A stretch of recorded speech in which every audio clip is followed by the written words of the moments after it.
नमस्ते दोस्तों, आपका स्वागत है हमारे चैनल में मालती अरुण के दीवानी के चैनल में।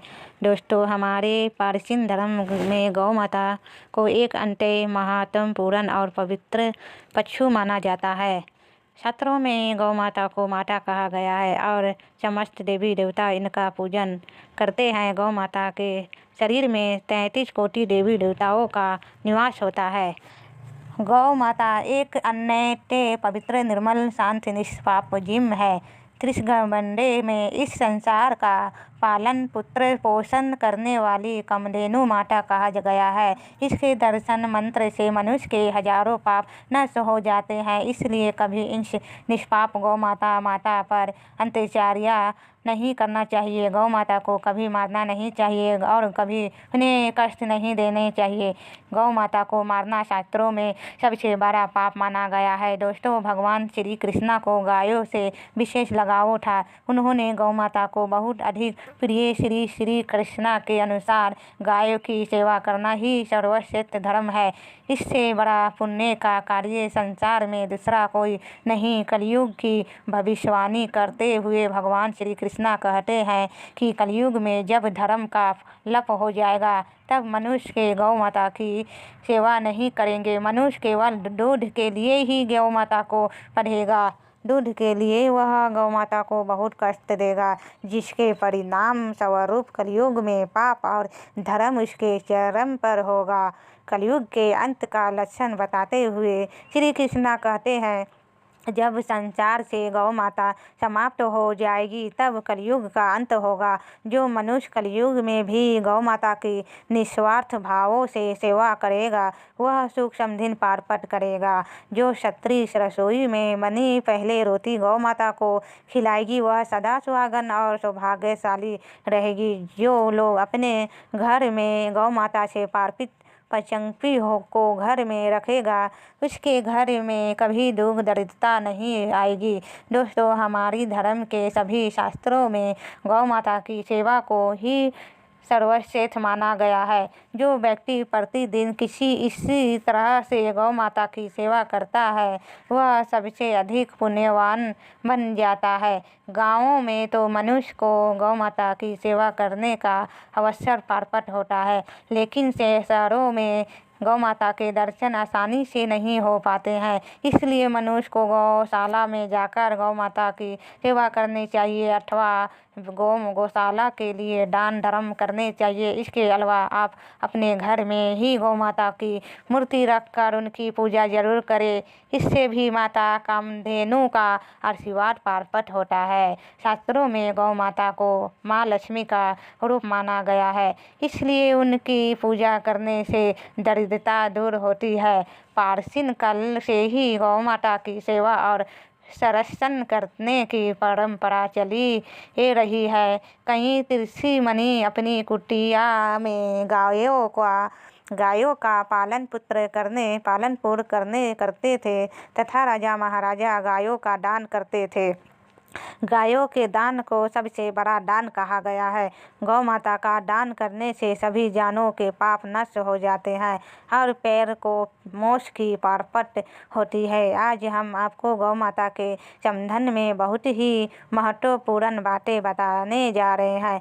गौ माता की पूजा कैसी करनी चाहिए, गौ माता को कौन सी चीज़ खिलाने से कौन सा फल मिलता है। दोस्तों, तंथा के गौ माता के किस अंग को संपर्क करने से दरिद्रता दूर होती है। दोस्तों, आदि के बारे में हमारे शास्त्रों में बहुत ही महत्वपूर्ण ज्ञान दिया गया है। दोस्तों, हमारी अत्यंत पूजनीय गौ माता के बारे में आप सभी को यही बातें अवश्य जान लेनी चाहिए। इससे आपके जीवन से सभी प्रकार के कष्ट दूर होंगे। दोस्तों, कई बार महिलाएं अनजाने में गौ माता को कुछ चीज़ मिला देती है जिससे माँ लक्ष्मी क्रोधित हो जाती है।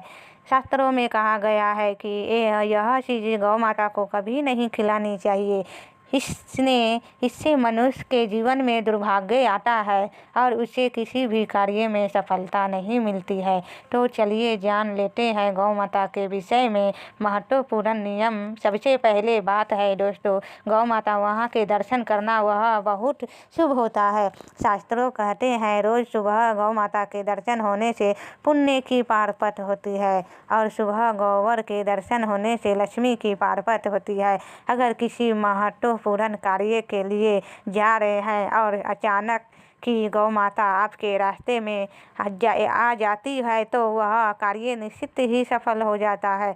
किसी भी यात्रा पर निकलते समय अगर गौ माता के दर्शन हो जाए तो वह यात्रा सुखपूर्वक पूर्ण हो जाती है। इसमें संशय नहीं है। ज्योतिष शास्त्रों के अनुसार कुंडली में यदि पितृदोष होता है तो अन्य उपाय के साथ साथ गौ माता को प्रतिदिन रोटी और घास खिलाने से लाभ होता है और पितृदोष में से मुक्ति मिलती है। इसी तरह कुंडली में यदि शनि की साढ़े साथी या महादशा है तो हर शनिवार और अमावस्या को काले रंग की गौ माता को घासी रोटी खिलाए और उसकी पूजा करने इससे शनि दोष कम होता है। गौमूत्र यानी कि गौ माता को पुत्र बहुत ही उपयोगिनी, पवित्र और स्वास्थ्य की दृष्टि से अत्यंत हितकारी होता है। आध्यात्मिक दृष्टि से गौमूत्र का महत्व है ही साथ ही वैज्ञानिक और स्वास्थ्य की दृष्टि से भी गौमूत्र के बहुत से लाभ बताए गए हैं। गौमूत्र में बहुत से खनिज पदार्थ और स्वास्थ्य वर्धक तत्व होते हैं जो हमारे शरीर की शुद्ध करते हैं और बहुत से रोगन से भी बचते हैं। साथ ही गौमूत्र छिड़कने से वातावरण में शुद्धता और पवित्रता व्याप्त हो जाती है। इसलिए हमारे शास्त्रों में शरीर को निरोगी रखना के लिए प्रतिदिन गौमूत्र का सेवन करने तथा घर में गौमूत्र रखने के लिए कहा गया है। कुंडली में शुक्रवार ग्रह की स्थिति को मजबूत करने के लिए ज्योतिष शास्त्र में के अनुसार सुबह के भोजन में सबसे पहले रोटी निकालकर एक सफ़ेद गौ माता को खिलाना शुभ माना जाता है। अगर आपकी कुंडली में बुध ग्रह कमज़ोर है या आपको किसी कारण इसके दुष्प्रभाव जलना बंद रहा है तो हर बुधवार के दिन गौ माता को हर 4 खिला शुरू कर दे। इससे बुध से जुड़े दुष्प्रभाव दूर होंगे और आपको तमाम समस्याओं का हल मिल जाएगा। अगर कुंडली में मंगल दोष है जिसके मरण आपके जीवन में कई तरह की परेशानियां है तो लाल रंग की गौ माता की सेवा करें। मंगलवार के दिन गौ माता का पूजन करें और उसे गुड़ और चने आदि खिलाएं। बृहस्पति ग्रह को जीवन के सभी मंगल कार्यों का कारण माना जाता है। ऐसे में अगर किसी व्यक्ति के जीवन में विवाह आदि मांगलिक कार्यों में विभिन्न निर्माण हो रहे हैं तो उन लोगों को कुंडली में बृहस्पति ग्रह की तिथि को मजबूत करने के लिए रोटी पर गुड़ और चेन रखकर गौ माता को मिला देना चाहिए। इससे आपको शुभ परिणाम प्राप्त होते हैं। अगर घर में शांति है, लड़ाई झगड़ा होते रहते हैं तो घर में सुख शांति बनाए रखना के लिए घर के अंदर गौ माता को गोबर से बने उपल को जलाना चाहिए और उसका धुआं संपूर्ण घर में फैलाना चाहिए। इससे घर की नकारात्मक ऊर्जा नष्ट होती है और सकारात्मक ऊर्जा में वृद्धि होती है। गौ माता के दूध, दही, घी, गोबर और गौमूत्र से बने वाली मिश्रण को पंचकायों कहते हैं। पंचगयों को पाप नाशक कहा जाता है और हिंदुओं की एक धार्मिक विधि पारिषित करने में इसका उपयोग किया जाता है। पंचांगों को बनाने वाली सभी वस्तुएं अत्यंत उपयोगी होती है जो स्वास्थ्य के लिए लाभदायक तो है ही साथ ही औषधि गुण से भी भरपूर है। दोस्तों, अगर आपके द्वार पर गौ माता आई है तो उसे बिना रोटी खिलाए जान मत देना, नहीं तो आपको दुर्भाग्य का सामना करना पड़ेगा। क्योंकि जिसके द्वारा से गौ माता बिना कुछ पारपट किया लौट जाती है, उसके घर से लक्ष्मी भी चली जाती है। प्रत्येक क्षत्रिय को प्रतिदिन गौ माता के लिए एक रोटी बनानी चाहिए और प्रेम से गौ माता को खिलानी चाहिए। इससे गौ माता का आशीर्वाद प्राप्त होता है और माँ की इच्छाएं पूर्ण होती है। कुछ लोग गौ माता को भजन अथवा जूठन मिला देते हैं, इससे शास्त्रों में पाप माना गया है। आप किसी अन्य पशु को मिला सकते हैं, लेकिन गौ माता को कभी जूठे नहीं खिलाना चाहिए। भूख लगे के कारण गौ माता उसे अन्य को ग्रहण तो कर लेती है, लेकिन इसका पाप उसे व्यक्ति को लगता है जो गौ माता को ऐसा वासी भोजन खिलाता है।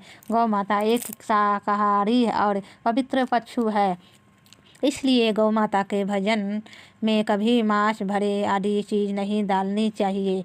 ऐसा करने से महापाप लगता है। यदि आपकी कुंडली में चंद्र दोष है और जिसके कारण लगातार परेशानी उठानी पड़ रही है, तो आपका यह एक उपाय जरूर करें।